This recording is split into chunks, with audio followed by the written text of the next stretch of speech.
Hi everybody, this is Dr. Fisanick, and I'm going to be talking to you today about the syllabus. I apologize sincerely for taking so long to get the syllabus discussion up there, but as you know, there were problems with D2L over the weekend and all this stuff, and I would have done like a video of me talking so you could see who I am, because I think that's very helpful, but of course I got the pink eye over the weekend as well, so it's been an eventful first week of school.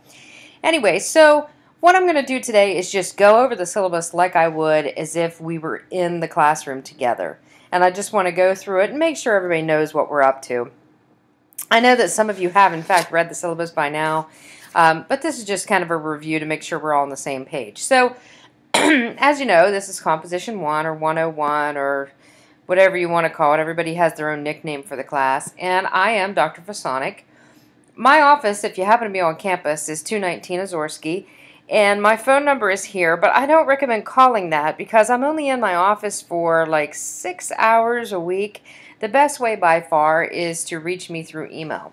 Sometimes I won't answer you right away because I'm getting ready to update the entire class with information about the question that you might have asked me through email, so hold tight. But most of the time I get back to you well within 24 hours if I can, if it's a question that I can answer easily. So if you are on campus and you want to hang out with me or ask me questions, or if you're not understanding something, feel free to come by my office. I'm there Monday, Wednesday, 10 to 11, and Monday, Wednesday, Friday, 1 to 2. I recommend that you make an appointment with me first, though, just to cut down on any chance that I might be meeting with other students and would miss you or something like that. So we know that Comp 1 is really a transitional class. It helps you take the skills that you built up before you got here at Cal or wherever you're taking this class from, and it helps you make that transition between those writing skills, which might be from high school, from life experience, or whatever, and helps you transition those into the college environment. And so I'm not going to read, obviously, all of this stuff word for word, but that's what we'll be working on this semester, and that's why we're starting out with that first paper. It's really, I mean, for some of you who have recently been in high school, the first paper will probably be a big review for you, but hang in there, because I find that even people who are A students in high school and writing need that extra review to think back on the process of writing, on creating an effective thesis statement, on how to put things together in terms of paragraph organization and come up with a conclusion, all those things that we're going to be working on. And so that's what we're up to this semester, is helping you make that transition, and that's why the assignments are set up the way they are, which we'll talk about in just a minute. So one thing you have to know before I scroll on to the next page, make sure that you do understand that this is not a drills and skills class. I'm not going to give you worksheets or quizzes on vocabulary or any of that stuff. I expect that you can use it well enough to be in college. The book you need to get is Steps to Writing Well by Gene Wyrick. It is available in our campus bookstore. You can find it online. You can use a new edition, but if you plan on doing that, make sure that when you go to the discussion board that you get the idea from other people about what page that activity is on. I can't post the correct page numbers for all of the editions that everybody might have, because that would be ridiculous. First of all, I only have one edition, the most recent one myself, and so it wouldn't make any sense for me to try to track down all of those other editions and make sure the page number is right.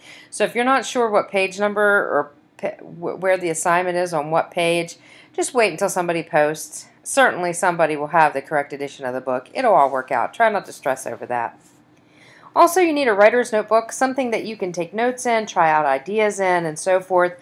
What they found in recent studies is that if people use their hand to do like longhand writing, that your ideas are more cogent, you get more material that way, and your writing is more effective. And so I recommend that, I know we're taking this as an online class, but I recommend a standard old writer's notebook, any kind you want, spiral, composition, whatever, loose leaf paper, but that you get your hand and your eye and your notebook and everything working together to make your compositions better. So as it says here, this course will be delivered entirely online through D2L.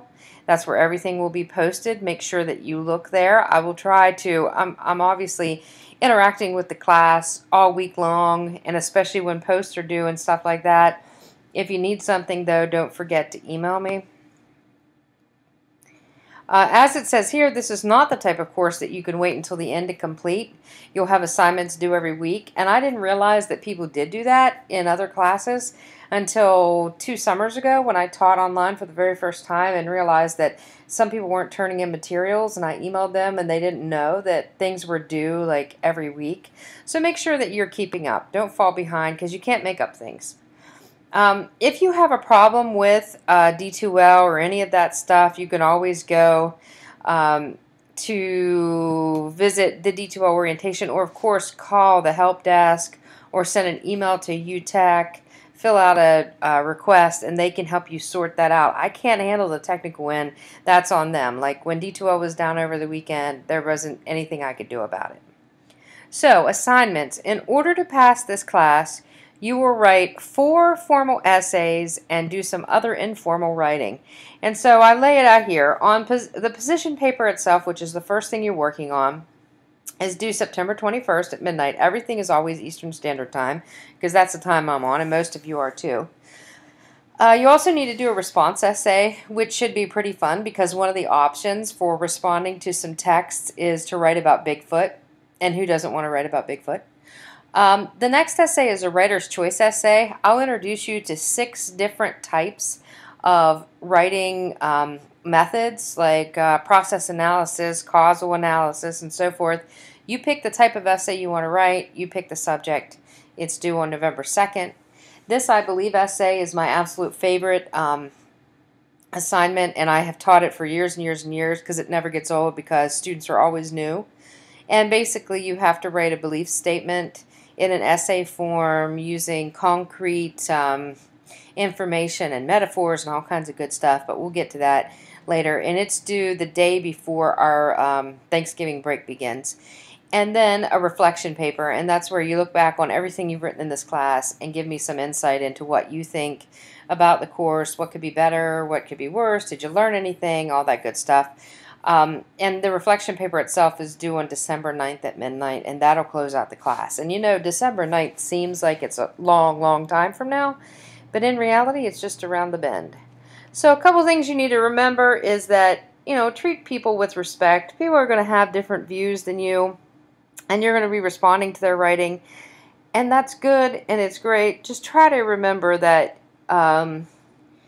you know, we're all adults. Don't flame people. Don't be a troll. You know, the normal stuff that you need to watch out for when you're communicating online. That you check your email account regularly so I can update you. That, of course, you have the internet. It's best to have high-speed internet for a class like this just so you can download videos and things that we'll be using. That you understand and can use basic grammar and writing and all that. And that you know about MLA format. This is not a research writing class. But say, for example, in your position paper, if you use a source, you want to make sure you document that using MLA format. The classroom participation and attendance thing doesn't directly apply to you, but I left it on here so that you would get a sense of how I see participation. Obviously, you're required to participate in this class because we have discussion assignments, so make sure that you're doing that and being present for the class. The more present you are, the more you'll learn. Again, a note about homework. Yeah, you have discussion board posts and papers to write and things like that, but they're there for a reason. I absolutely hate busy work. I hate grading it. I hate reading it. I would never assign it. So those things are really important. Please do them because they're there for your benefit. Late assignments, I just don't accept late assignments. I have 120 some students. You got to do it. Turn it in when it's due. Plagiarism, in the age of the internet, plagiarism is really difficult to pull off, but also very tempting. If you're having any kind of problem and you think, oh, I just can't do this work on my own, before you cheat, email me and we'll work it out. Accommodations for students with disabilities. If you have any issues like I talk too fast in videos or whatever, please email me and let me know what's up. Also, new to our syllabi this semester is Title IX, and this applies to anyone. If you feel like you're in danger, there's any kind of sexual violence or abuse or anything going on around you, please contact any of these people. Contact me and we'll help you. Don't let things go. There's help out there for anybody who needs it. And then a final note, I love teaching like you wouldn't believe. This is my 19th year, and I happen to be home today because I have pink eye, as I said before, and I'm missing it. I want to be in the classroom, and I love being online with students too because I feel like I really get to know students because of their writing online, and I see more of it. I'm a professional writer as well as an English professor, so I've been around the block, so to speak. I can help your writing get better. You just have to do it. The only way to be a better writer is to write. That's just all there is to it. You can see the grading scale is here, and that's about it. Every week I'll post the new assignments with the due dates. Just follow along and keep up. If you have any questions, definitely let me know. Send me an email. I'll get back to you as soon as I can. So I hope you're enjoying this semester and it's not too overwhelming. Work on those thesis statements. I've already been over there to visit the discussion board, and what I'm seeing so far looks pretty good. So I'll talk to everybody later. Thanks for hanging out for the video, and let me know if you have any questions.